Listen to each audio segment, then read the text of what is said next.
Now, before we talk about anything else, the most important thing to know, to observe and interpret correctly, starts from inside and then work its way out. What does that mean? It starts with a fundamental question: who am I? What is my place in this universe? Is this just all an illusion? Is it Maya, right? That's what they call Maya. It's an illusion. It's an illusion. Am I out of my mind? Is it a hallucination? Who am I?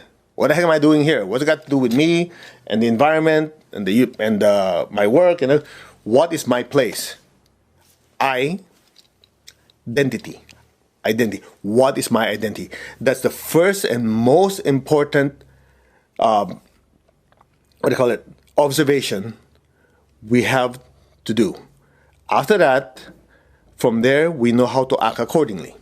All right? Because once you understand who the I is, then you get to understand, ready? What or who is the not I. Okay? So in the Buddhist tradition, this is what they do. You see, it says observer, and what's observed? Okay, look at your body. Arms, legs, and everything. Okay, you're looking, right? What are you doing? I'm observing my body. What's being observed? My body. Who is observing it? I am. So the observer is observing something. Got it? So the something could not be the observer. Okay, next. Move your arm. What are you doing? I am moving my arm. What's being moved? My arm. What or who initiated that movement? I did. Yeah? So I'm observing that I'm moving my arm, or I willed to move my arm. Feel an emotion, any emotion you like: happiness, joy, love, anger, resentment, piss off, whatever. Okay? What are you doing? I am feeling these emotions.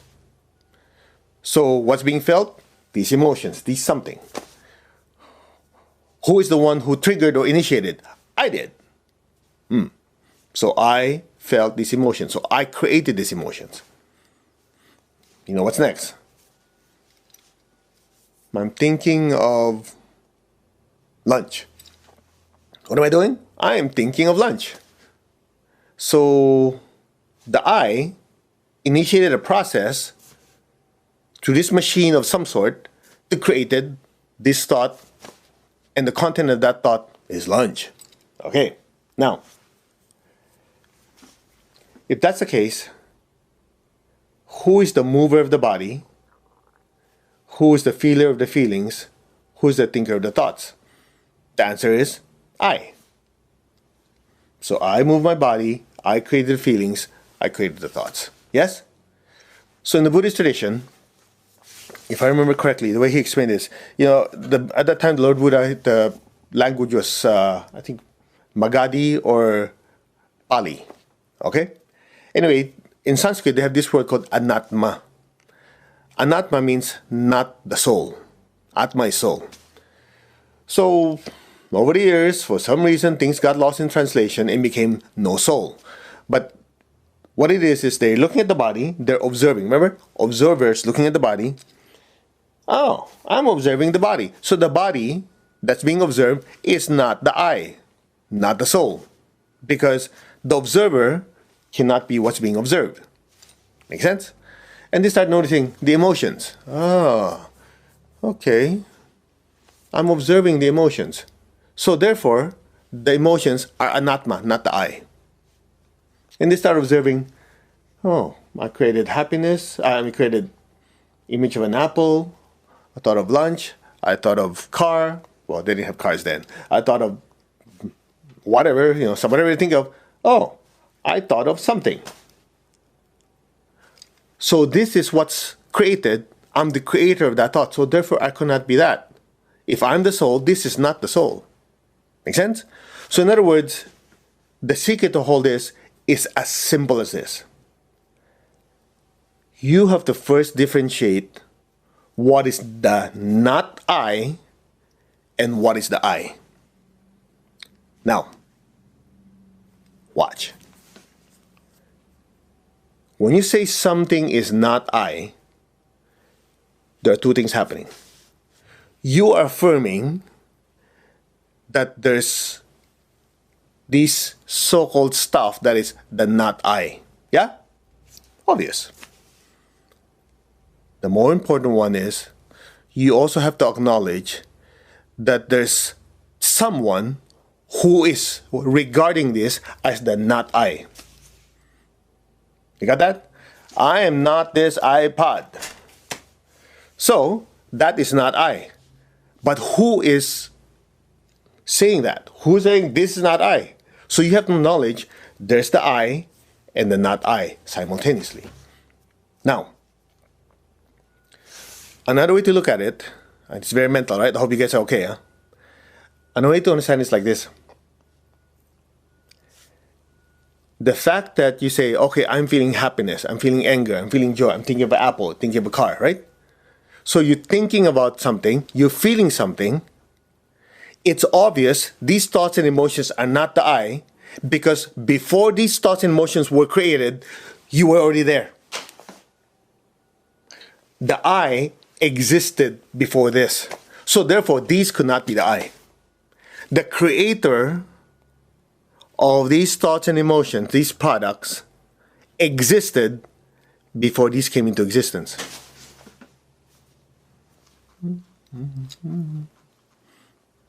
Mind blown? Get the idea? He said, well, big deal, so what? Well, it's as simple as this.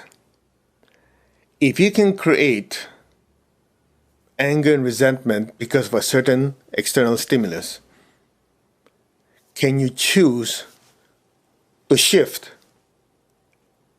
and create peace, love, and happiness instead? That is the meaning of empowerment. The ability to choose. You get the idea? The problem comes when people have wrong viewpoint.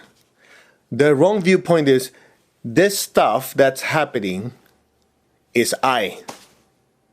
It's great when things are good. Yeah, I'm feeling great. I'm feeling this joy and happiness. When things are not always good, which you already know, it's a cycle, right? We talk about law of changes, law of cycles. Then when they're down at the bottom, when things are not going their way, they identify the I as this negative circumstance. So guess what? They're swimming in misery. So the secret to true happiness is the ability to withdraw and know who the I really am or is. From there, see that these thoughts and emotions are everything I just simply created. Now, so there's this healer. He's a great guy, a very nice guy. And the way he healed was like this. And somebody had a phobia, or somebody had anger, was abused as a child. And there's different cases that they worked on. And I was listening, and the way they did it is like this. They go, okay, you know, this anger, this pain, resentment, whatever you have, if you were to give it a color, what would it be? A person would say, oh, it's red, okay? If you had a texture, if you give it, what would it be? Oh, it's rough, it is. If you could smell it, what would it be? And the person starts answering this series of this, and this. And then he did through this process, he asked the person, okay, how do you feel now? Oh, it doesn't bother me anymore. Okay, how does that feel to you now? Oh, instead of red, it changed to purple. It is, okay. Interesting. So I'm sitting and watching this, and don't get me wrong, it helped a lot of people. But since you guys are very advanced, let's get to the essence of it.